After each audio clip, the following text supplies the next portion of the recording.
on commence par... Alléluia, William. Alléluia. Oui, Pourquoi ? l'humanité et Bernard Arnault sont réconciliés, les porte-drapeaux du communisme et le symbole du capitalisme.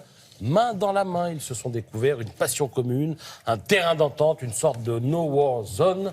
L'incroyable collection Choukin a réussi ce miracle. Elle est à la fondation Vuitton et alors l'humanité adore. Je rappelle qu'il y a Picasso, Matisse, Courbet, Monet, Derain, Peut-être parce que le collectionneur est russe. Oui, mais il n'était pas forcément très proche de ceux qui ont fait la Révolution. En tout cas, l'humanité écrit que devant ses œuvres, on a une sensation rare. On voit des tableaux qui ont été partout reproduits, qui sont emblématiques, qui ont façonné la sensibilité moderne à l'art, sans même qu'on en soit conscient. Donc tout ça est vrai. Donc une vraie lettre d'amour. Et puis alors, dernier paragraphe, patatras. Je lis l'humanité. Vous dites patatras, vous ? Oui, il ne faut pas dire le S, comme patatras. Carpentras, C'est le patatras du Sud, en fait. Et pourquoi je dis patatras ou patatras ? Parce que dernier paragraphe du papier de l'humanité, au-delà de l'exposition, il faut s'interroger sur les moyens considérables de telles fondations privées, capables de mettre sur pied de telles expos. Quelle place pour nos grands musées ? Que peuvent les musées de nos grandes villes et les plus modestes de nos régions, etc., etc. En fait, à la fin, il y a une petite critique en creux des moyens dont dispose Bernard Arnault pour faire... les moyens pour faire ça, plutôt pas mal. Oui, effectivement. Donc voilà. Le problème, c'est que c'est une maladie française, tout est politique. Un coup, c'est la gauche, un coup, c'est la droite, mais tout devient politique à chaque fois. Cela dit, l'expo, allez-y. Les yeux fermés. On l'a montré et remontré, on va continuer. Voilà. Il faut y aller les yeux fermés, les ouvrir une fois qu'on est sur place. Alors, les enchères vont grimper après-demain à Londres. 400 œuvres d'art acquises par David Bowie, dispersées par Sotheby's. Je vous en ai parlé la semaine dernière.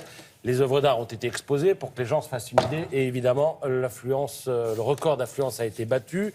Alors, que peut-on acheter lors de cette vente aux enchères ? Eh bien, par exemple, cette tête qui a un aspect si tourmenté avec de forts empattements, elle coûte quand même entre 400 et 600 000 euros. David Bowie l'a payé 20 fois moins. Elle est signée Frank Auerbach. C'est un artiste londonien, mais qui est né à Berlin. Oui, à gauche. D'accord. Et Bowie disait qu'un face-à-face avec ce portrait pouvait magnifier la dépression qui le traversait.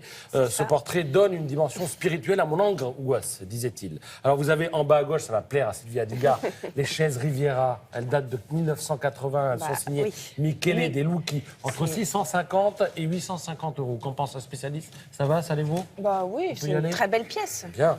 Damien Hirtz. C'était un ami de David Bowie. Il a réalisé avec lui cette peinture que l'on voit sur le bord-titre qui va réapparaître. Voilà, en haut à droite, elle est verte, entre 3 et 400 000 euros quand même. Et puis en bas à droite, vous avez vu une petite étagère qui date de 80. Elle est signée Ettore Sottsass. Alors quand même, 3 500 à 6 000 euros. Je ne dis pas que c'est donné, mais bon, voilà, il y en a qui pourront se l'offrir.